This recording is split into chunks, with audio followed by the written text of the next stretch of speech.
Hello friends, welcome back to quiz 247 GK special में आज हम लोग डिस्कस करेंगे सेट नंबर 6। 5 सेट्स ऑलरेडी हो चुके हैं।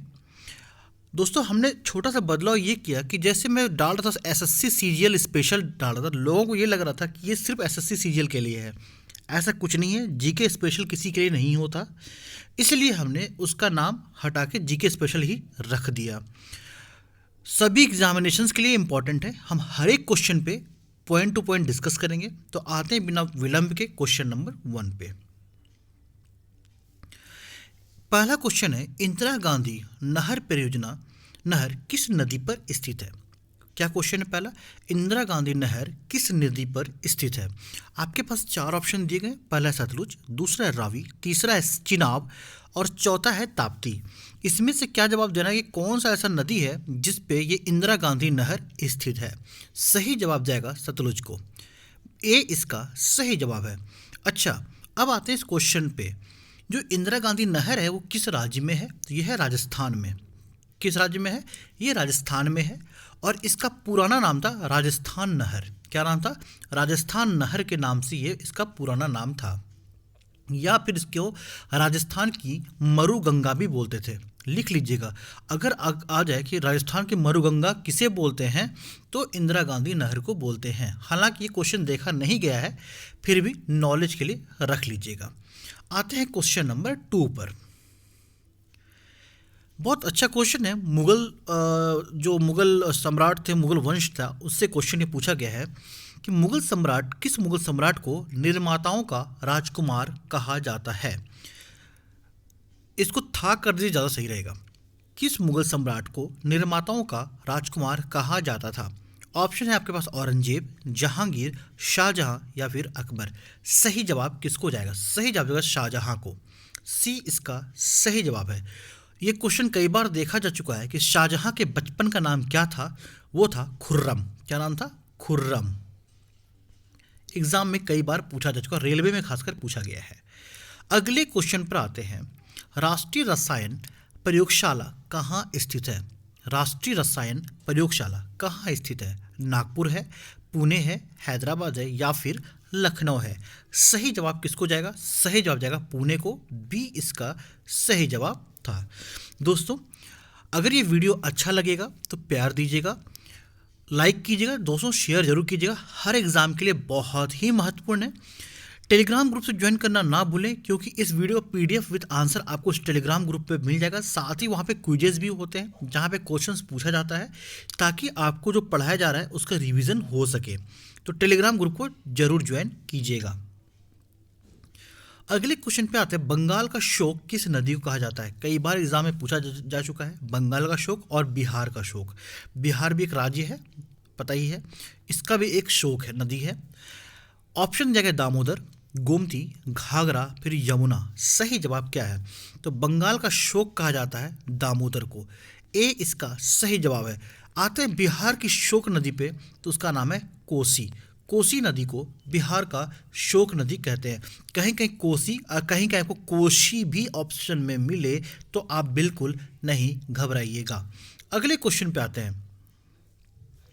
वर्ल्ड बैंक का मुख्यालय कहाँ है? वर्ल्ड बैंक यानी विश्व बैंक की बात कर रहा है। तो क्या है विश्व बैंक? इसके बारे में थोड़ा सा जानते हैं। विश्व बैंक जो है ये अंतर्राष्ट्रीय एक वित्तीय संगठन है, समझिएगा। अंतर्राष्ट्रीय वित्तीय संगठन है जिसकी स्थापना जुलाई 1944 में हुई थी। कब हुई थी? 1944 में इसकी स्थापना हुई थी। इसका काम क्या है? तो इसका काम जो है, इसके जो भी सदस्य देश हैं, जो भी इसके मेंबर कंट्रीज जो इसके मेंबर हैं, उनका पुनर्निर्माण करना या फिर विकास के लिए जो भी इनको आर्थिक मदद की ज़रूरत होती है उस तरह से आर्थिक मदद करना। समझ गए कि जो वर्ल्ड बैंक है इसका कार्य है इनके जो सदस्य देश हैं उनका पुनर्निर्माण करना एवं विकास करने में उनकी मदद करना। साथ ही साथ ये इनके फाइनेंशियल एडवाइज़र होते हैं, यानी वित्तीय सलाहकार भी होते हैं। समझ में आ गया? तो ये है वर्ल्ड बैंक। इसके कल सदस्य देश कितने हैं? वो है 189, 189 देश इसके सदस्य देश हैं। इसकी स्थापना 1944 जुलाई में हुई थी। अब आता है इसका वर्ल्ड का हेडक्वार्टर कहाँ पे है, मुख्यालय कहाँ पर है? तो इसका मुख्यालय है वाशिंगटन डीसी, यानी सी इसका सही जवाब था। तो जो भी इम्पोर्टेंट पॉइंट्स हैं सारे एग्जाम में पूछे जा चुके हैं, इसलिए मैं बता दे रहा हूँ, तो आप कॉपी पेन में ज़रूर नोट कर लीजिएगा। अब आते हैं डॉक्ट्रिन ऑफ लैप्स यानी हड़प की नीति। अब उम्मीद करता हूँ इसका क्वेश्चन आपको जवाब मिल चुका होगा, और कहीं कहीं इसको चूक का सिद्धांत भी बोलते हैं, चूक का सिद्धांत भी बोलते हैं, हड़प नीति भी बोलते हैं, हड़प नीति। तो डॉक्ट्रिन ऑफ लैप्स के आविष्कारक कौन थे? Lord Wellesley, Lord Curzon, Lord Canning या फिर लॉर्ड डलहौजी? सही जवाब जाएगा लॉर्ड डलहौजी, डी इसका सही आंसर है। अगले क्वेश्चन पे आते हैं, माउंट एवरेस्ट पर चढ़ने वाली प्रथम भारतीय महिला कौन है? कौन ऐसी महिला हैं जो भारतीय महिला है और माउंट एवरेस्ट पे सबसे पहले चढ़ी थी? दोस्तों वीडियो अच्छा लग रहा है, कुछ सीखने को मिल रहा है तो लाइक ज़रूर कीजिएगा, चैनल पे नए हैं तो सब्सक्राइब कर लीजिएगा, और बगल में बेल आइकन घंटी बना है जिसको दबा दीजिएगा ऑन नोटिफिकेशंस के लिए, ताकि इस तरह के वीडियोस के अपडेट आपके पास आते रहें। हम लोग जो वीडियोस लाते हैं वो आता है सोमवार, मंगलवार, बुधवार और बृहस्पतिवार, ये 4 दिन ऑब्जेक्टिव रखा गया है, और शुक्र और शनिवार को ये 2 दिन डिस्क्रिप्टिव वीडियो रहेगा। किसी टॉपिक पे हम लोग डिस्क्रिप्टिव पे बात करेंगे, संडे को कोई वीडियो नहीं आएगा। तो आप टेलीग्राम ग्रुप को जरूर ज्वाइन कीजिए जिसका नाम है क्विज 742। क्वेश्चन पे आते हैं, क्वेश्चन क्या कह रहा है कि एवरेस्ट पर चढ़ने वाले प्रथम भारतीय महिला की बात कर रहा है। तो ऑप्शन है विछेंद्री पाल, आरती शाह, बुला चौधरी और सुरेखा यादव। सही जवाब विछेंद्री पाल, ए इसका सही आंसर है। अगर हम भारतीय महिला की बात कर ले तो विछेंद्री पाल है। अगर विश्व में बात की जाए कि विश्व में सबसे पहली महिला कौन थी जो कि एवरेस्ट पर चढ़ी थी, तो उनका नाम था जुंको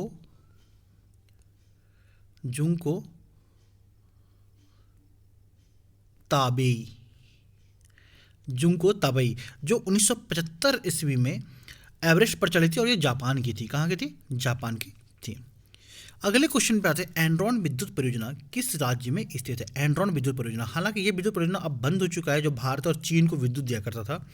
महाराष्ट्र, कर्नाटक, गुजरात या उत्तर प्रदेश? सही जवाब है महाराष्ट्र, ए इसका सही जवाब होगा। क्वेश्चन नंबर 9 की बात करते हैं, भारत का कितना प्रतिशत आबादी कृषि उद्योग पर आधारित है या निर्भर है? देखो ये क्वेश्चन शायद कल के वीडियो में भी आ चुका था, और ये क्वेश्चन कई बार एग्जाम में देखा जा चुका है। तो जिसका जवाब था 59%, बी इसका सही जवाब था। क्वेश्चन नंबर 10 की बात करें, दास प्रथा को अवैध घोषित कब किया गया था? दास प्रथा को अवैध घोषित कब किया गया था? आपको कमेंट बॉक्स में ये बताइएगा, आपके लिए टास्क है। हम पहले किसी वीडियो में इसके बारे में डिस्कस कर चुके हैं कि दास प्रथा का अंत किसने किया था। कहाँ पे? भारत में। भारत में दास प्रथा का अंत किसने किया था? आप इसका जवाब कमेंट बॉक्स में बताएंगे। तो दास प्रथा को अवैध घोषित कब किया गया था? 1838, 1903, 1855 या 1843? सही जवाब किसका होगा? सही जवाब होगा 1843, डी इसका राइट आंसर है। टेलीग्राम ग्रुप को जरूर ज्वाइन कीजिएगा, इससे आपको फायदा ही है, लॉस नहीं है। अस्पृश्यता का अंत किस अनुच्छेद में है?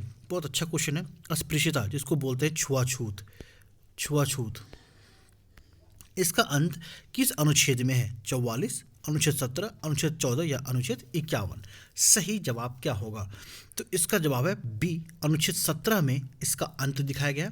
इतना ही नहीं, इसके लिए एक निवारण अधिनियम भी लाया गया था जिसका नाम था अस्पृश्यता निवारण अधिनियम 1955। क्या था? अस्पृश्यता निवारण अधिनियम 1955। हालांकि बाद में इसका नाम बदल दिया गया और इसका नाम रख दिया गया नागरिक अधिकार संरक्षण अधिनियम। क्लियर हो गया?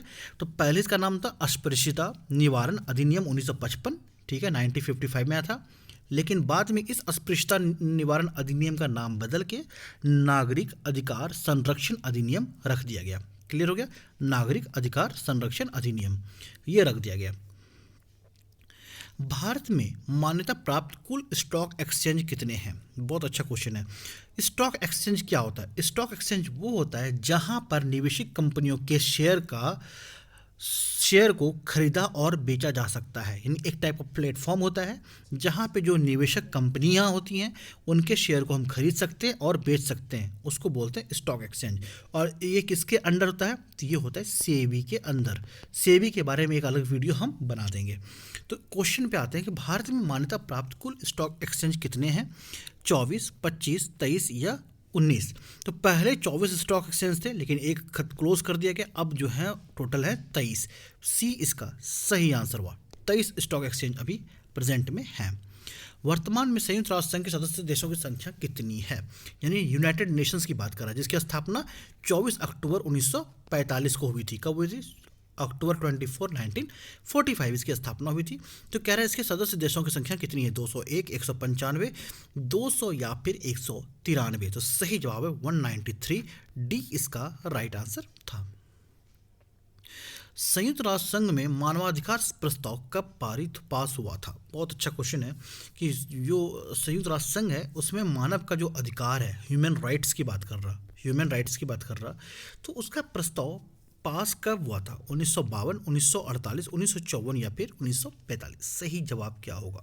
तो सही जवाब 1948 है और ऑप्शन नंबर बी को जाएगा। बी सही जवाब होगा उसका। क्लियर हो गया दोस्तों? वीडियो अच्छा लग रहा है तो लाइक जरूर कीजिएगा, दोस्तों से शेयर करना ना भूलिएगा, इससे हमें मोटिवेशन मिलेगा। लाइक कीजिएगा वीडियो को, और चैनल पर नए हैं तो सब्सक्राइब करना ना भूलें। भारत में अनुसूचित वाणिज्य बैंक यानी कॉमर्शियल बैंक की बात कर रहा है, सर्वाधिक संख्या किस राज्य में है? इन कॉमर्शियल बैंक की सबसे ज़्यादा संख्या किस राज्य में? बंगाल, बिहार, गुजरात और उत्तर प्रदेश। सही जवाब है उत्तर प्रदेश। यूपी की संख्या सबसे ज़्यादा है, तो डी इसका सही जवाब हो जाएगा। भारत में प्रथम जल विद्युत शक्ति गृह प्रारंभ हुआ था कब? सबसे पहला जल शक्ति गृह 1902, 1884, 1897 या फिर 1871। तो सबसे पहले 1897 1897 में हुआ था। और कहाँ पे हुआ था? ये है सिद्रपोंग, एक जगह है दार्जिलिंग में। कहाँ पे है? सिद्रपोंग एक जगह है, कहाँ पे? दार्जिलिंग में है, वहीं पे ये स्टार्ट होता। उसके बाद 1902 में कर्नाटक में बना था। तो पहला जल विद्युत शक्ति गृह कहाँ पर था? तो सिद्रपोंग दार्जिलिंग में 1897 ईस्वी में बना था। अगले क्वेश्चन पर आते हैं। पृथ्वी के केंद्र पर किसी पिंड का भार कितना होता है? फिजिक्स का ये क्वेश्चन है और ये एग्जाम में कई बार देखा जा चुका है। 0, 1, 2 और 3। सही जवाब था 0। ए इसका सही जवाब हो गया था। अगले क्वेश्चन पर आते हैं। सबसे छोटी सीमा वाला देश है। सबसे छोटी सीमा किस देश की है? माल्टा, जिब्राल्टर, पोलैंड या यूक्रेन। बहुत आसान क्वेश्चन दिया गया। यूक्रेन तो हो ही नहीं सकता, क्लियर है। तो इस 3 कंट्री में आपको बताना है, पोलैंड भी नहीं होगा। इस 2 कंट्री में आपको बताना है कि सबसे छोटी सीमा किस देश का है। वो है जिब्राल्टर। बी सब सही जवाब है। और सबसे बड़ी सीमा वाला देश अगर पूछ दिया जाए तो वो है चाइना। 14 देशों से इसकी सीमा मिलती है। क्लियर हो गया? अगले क्वेश्चन पे आते हैं। गुब्बारे से अटलांटिक महासागर को पार करने वाला प्रथम व्यक्ति कौन था? गुब्बारे से अटलांटिक महासागर को पार करने वाला प्रथम व्यक्ति Pizarro, Ferdinand Magellan, Richard Bronson या फिर आर्थर एश। कौन था? तो सही जवाब जाएगा रिचर्ड ब्रॉन्सन। सी इसका सही जवाब है। क्वेश्चन नंबर 20 की बात करें। Federation international of the hockey की स्थापना कब हुई थी? 1932, 1924, 1922 या 1929। सही जवाब किसको जाएगा? सही जवाब 1924। बी इसका सही जवाब होगा। अगले क्वेश्चन पे आते हैं। दोस्तों मैं फिर से बता दूं, हम लोग जो वीडियो ला रहे हैं मंडे को, ट्यूसडे को, वेडनेसडे, थर्सडे, सोम, मंगल, बुध, बृहस्पति, इस दिन ऑब्जेक्टिव रहेगा। शुक्र यानी फ्राइडे और सैटरडे को डिस्क्रिप्टिव रहेगा। संडे को कोई वीडियो नहीं आएगा। टेलीग्राम ग्रुप को जरूर ज्वाइन कीजिए जिसका नाम है क्विज, QUIZ क्विज 742। इसको ज़रूर ज्वाइन कीजिए। इस पर आपको इस वीडियो का PDF विद आंसर मिलेगा। साथ ही आपको इस पर जो है क्विजेस भी मिलते रहेंगे और आपका रिवीजन होते रहेगा। मानव शरीर में सबसे अधिक मात्रा में कौन सा तत्व पाया जाता है? हाइड्रोजन, ऑक्सीजन, नाइट्रोजन या फिर हीलियम? सही जवाब जाएगा ऑक्सीजन को। सबसे ज़्यादा जो है ऑक्सीजन पाया जाता है और मानव शरीर के कुल भार का लगभग 65%, ये क्वेश्चन याद रखिएगा, लगभग 65% ऑक्सीजन है। और सबसे कम अगर पूछा जाए तो आप मैग्नीज का नाम डालिएगा। मैग्नीज जो है सबसे कम पाया जाता है। अगले क्वेश्चन पे आते हैं, इस्लाम धर्म की स्थापना किस सदी में हुई थी? 613 में हुई थी, यानी 6ठी शताब्दी में कह सकते हैं। अगले क्वेश्चन पे आते हैं, सावाक किस देश की गुप्तचर संस्था है? सावाक किस देश की गुप्तचर संस्था है? ईरान, जापान, मिस्र या फिर इजराइल? सही जवाब है ईरान, ए इसका सही जवाब है। आज की वीडियो का सेकेंड लास्ट क्वेश्चन पे आते हैं, पृथ्वी दिवस कब मनाया जाता है? बहुत अच्छा क्वेश्चन है। अर्थ डे कब मनाया जाता है? 11 जुलाई, 15 जनवरी, 22 अप्रैल या फिर 7 नवंबर? ये कब मनाया जाता है? हाल ही में इसको मनाया गया है। पृथ्वी दिवस कब मनाया जाता है? 22 अप्रैल का सही जवाब होगा, सी इसका राइट आंसर होगा। आज की वीडियो का आखिरी क्वेश्चन पे आते हैं, प्रकाश का वेग सबसे पहले किसने मापा था? जो स्पीड ऑफ लाइट होता है, स्पीड ऑफ लाइट जो होता है सबसे पहले किसने मापा था? रोमन ने, फैराडे ने, जेम्स वाट ने, रॉबर्ट ने? सही, सबसे पहले रोमर ने मापा था, ए इसका सही जवाब था। दोस्तों उम्मीद करता हूँ आपको इस वीडियो से कुछ सीखने को ज़रूर मिला होगा। परीक्षा में ज़रूर कुछ ना कुछ मदद करे। आपके सफलता हमारा लक्ष्य है। कोशिश करूँगा ऐसे अच्छे अच्छे क्वेश्चन को लेकर आते रहूँ और मैक्सिमम रिलेटिव जो इन्फॉर्मेशन होती है, जो एग्ज़ाम में परीक्षा उपयोगी जानकारियाँ होती है, वो मैं आपको दूँ ताकि आपको कम मेहनत में अधिक सफलता मिल सके। टेलीग्राम ग्रुप को ज्वाइन करना ना भूलिएगा, जिसका नाम है क्विज 742। चैनल पर नए तो सब्सक्राइब कर लीजिएगा, बेल आइकन दबा दीजिएगा ऑल नोटिफिकेशंस के लिए, ताकि आपको रेगुलर अपडेट मिलते रहे। मिलते हैं अगले वीडियो को लेकर, कल फिर से मिलेंगे शाम में। अभी के लिए थैंक यू, जय हिंद, जय जवान, गुड नाइट।